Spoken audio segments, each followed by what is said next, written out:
আরে বেটা সারা বাংলাদেশের মধ্যে একটা মহিলা পীর যদি আমারে দেখাইতে পারস আমি 1 কোটি টাকা বকশিশ। পাল্লা হইছে শরীয়তার মারফত হ্যাঁ হনে পাল্লা শুরু করে দিয়েছে নারী আর পুরুষ। দেওয়ান বাবলি সরকার ইদানিং এত নাম কইরা ফলাইছে মানে কইয়া শেষ করতে পারুম না। একেবারে মনে করেন নাইমাই জমে গেছে।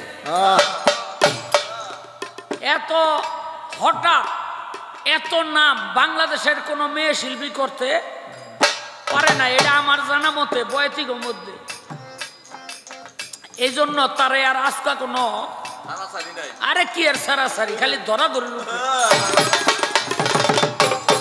সারাসারি কস কি। বাবলি সরকার সাহেব আপনি একটা জবাব করবেন। আপনাকে মারফতের মধ্যে আমরা দেখি এই পিরালি চলে, পিরালি পীরের কাছে গিয়া মুড়ি দেয়, কিন্তু মারফতের মধ্যে দেখি একটাও মহিলা পীর নাই, ব্যাক পুরুষ। এই আপনাকে মধ্যে মহিলা পীর নাই কেন আমার একটু কইবেন? কারণ আপনি যেই ঢোকের সুন্দর গান গান, যদি মহিলাদের মধ্যে পীর থাকতো তাহলে সবার আগে খেলাফত আপনি পাইতেন।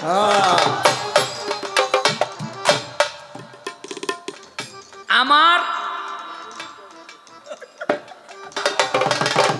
ওই মহিলা পীরের না তরে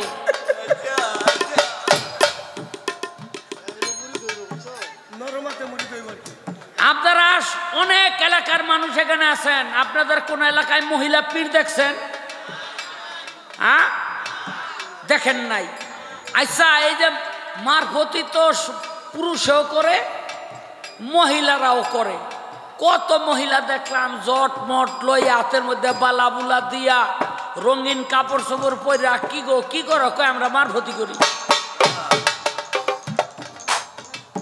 তাহলে কত এরকম দেখলাম, কিন্তু মহিলা পীর বিশ্রাইয়া পাইলাম না। মহিলা পীরের ভক্ত আছে।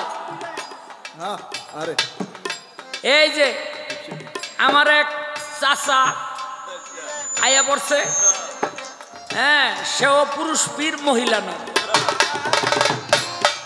এখন আমার কথা হইল মহিলা পীর নাই কেন, মহিলারা কেন খেলাফত পায় না? এর পরের ডাউনবি না। আমার কাছে একটা প্রশ্ন করছে, বলেন আপনাকে মহিলাদের মধ্যে কেন পীর হয় না? আর হ্যাঁ, পুরুষ গোবিত্রে খালি ভালো ভালো ভালো ভালো ভালো ভালোর উপরে 10 হাত। আচ্ছা আচ্ছা, ভালোর উপরে 10 হাত। নারীরা কেলিগা এই পীর হয় না? নারীরা পীর জন্ম দিয়ে থুয়ে দিছে। নারী রইল গুরু, আপনাকে জন্মের আগে তৈরি রয়েছে। সৃষ্টির তাই নারী গুরু, জেনে নারী গুরু হয়ে বসে রয়েছে। নারী এই ধরনী হইয়া এই পাক পাঞ্জাতনকে গর্ভের মধ্যে রাইখা দিল, এই ধরনীটাকে গর্ভের মধ্যে রাখলো, তামাম জাহানটাকে সৃষ্টিতে তিনি ওই আবরণ হয়েছিল। সেইখানে আবার কি এর পীর কি কন, কি একটা ভাব ধরে রয়েছেন, কি জানি পীরে কামেল মহিলায় মোকাম্মেল।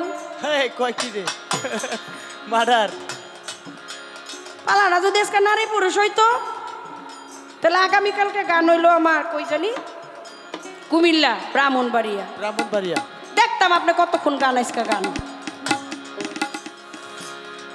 স্থূল প্রবাত্য সাধক সিদ্ধি, সিদ্ধির দেশের গুরু হইল শ্রীমতী রাধিকা।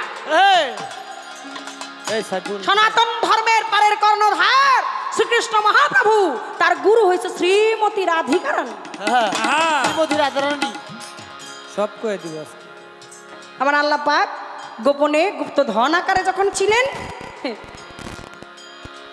হাসি দিল, তাজেল্লি নূর ঝইটা পড়লো, সৃষ্টি হয়ে গেল গা। এই দুনিয়াটা একটা ডিম্বুর নেই, পাক পাঞ্জাতন, পাক পবিত্র পাঞ্জা, পাঁচ, তন, দেহ, হ্যাঁ পবিত্র পাঁচটা দেহ। ওই পাঁচটা দেহকে যিনি গর্ভের মধ্যে ধারণ করলেন, যিনি গুরু হয়ে মা হয়ে এই সমস্ত সন্তানকে গর্ভের মধ্যে রাখেন, আমার ওই পঞ্চটা রসকে, পঞ্চটা প্রেমকে ওই ডিম্বের মধ্যে ছিলেন হযরত আলী করিমুল্লাহ ওয়াজহু, ইমাম হাসান এবং হোসাইন। কুসুম রূপে ছিলেন আমার দয়াল নবী, আর আত্মা রূপে ছিলেন কাদের শাহী গনি আমার আল্লাহ। হ্যাঁ এই বুড়া পাক পাঞ্জাতনটা ধরে রাখছে জগতের জননী মা ফাতেমা, খোদায় যারে মা কয়। এন গুরু হইয়া যে বৈশা রইছে, তারে যদি আপনি কোন দুনিয়ায় হের পীর এগুলো আপনি করে দিয়ে দিছি। কারণ এই সমস্ত কাজও যদি না করতে পারেন, আপনাকে যদি কোনো অস্তিত্বই না থাকে, তা থাকবেন কি লইয়া? খুব সাবধান থাকবেন না। আপনাকে বড়াইটা কই? আপনাকে মানি মা নাই তাই মানি, অধিকার দিয়ে থুইছি এর লিগা অধিকার কইতাছেন। খোদায় জাগরে ছোট করে থুইছে, হে গো দাঁড়াইয়া আমাগো দাবি মানতে হবে, আমাগো দাবি মানতে হবে, মানতে হবে। এগুলা কর কিছু নাই। আপনারা জানেন না শেখ ফরিদ আউলিয়া মায়ের দোয়ায় আউলিয়া কুলে নাম লেখা হয়ে গেছে। হ্যাঁ বাইজিৎ মোস্তামি সারা রাত পানির গ্লাস লইয়া দাঁড়াইয়া ছিল, মায় দোয়া করছে আল্লাহর দরবারে, আউলিয়া হয়ে গেছে। নারী সারা দিলেই তুরি দিলেই পীর আউলিয়া গাউস কুতুব মুহূর্তের মধ্যে হয়ে যায়। এত কষ্ট যেখানে হয়ে যায় সেখানে কষ্ট করে আমাকে এগুলো দরকার নাই। আমাগো নারীরা তো আম্বিয়া কুলেই আছে, নারীরা আম্বিয়া কুলেই আছে, নারীদের পীর হওয়ার। আর শোনেন, মাতা গুরু, পিতা গুরু, গুরু জ্যেষ্ঠ ভাই, ইহার থেকেও অধিক গুরু ভজনে যারে পাই। প্রথম যে গুরু আপনার, আপনি যে শাহ আলম সরকার, আমি যে বাবলি সরকার, শাহ আলম সরকারের প্রথম যে গুরু, প্রথম যে পীর, সেই হচ্ছে আপনার মা। বাহ বাহ বাহ, গোড়া গোড়ের কথা। প্রথম গোড়াটাই আপনার মা। প্রথমেই বলা হয়েছে মাতা গুরু, পিতা গুরু। মাতা আগে, মায়ের কইছে মায়ের পদতলে সন্তানের বেহেশত। সুবহানাল্লাহ। আপনারা যেদিন দুনিয়ায় আনছিল, আপনি যেদিন ওয়ানা ওয়ানা বইলা চিৎকার করে আসছিলেন, যেদিন আপনি ভূমিষ্ঠ হয়েছিলেন, আপনার মাথাটা এসে সর্বপ্রথম পড়ছিল মায়ের চরণ। মা চাইলেই আপনাকে দাঁড়ায় জন্ম দিতে পারতো, কিন্তু দেয় নাই। মায়ের কষ্ট হয়েছে, তারপরেও সে শুয়ে বসে আপনারা জন্ম দিছে। আপনি জানি আসতে পারেন, আপনি জানি ব্যথা না পান। আপনার মাথাটা আগে এসে মায়ের পায়ে রইল। এর লিগে কইছে যে মায়ের পায়ের নিচেই সন্তানের বেহেশত।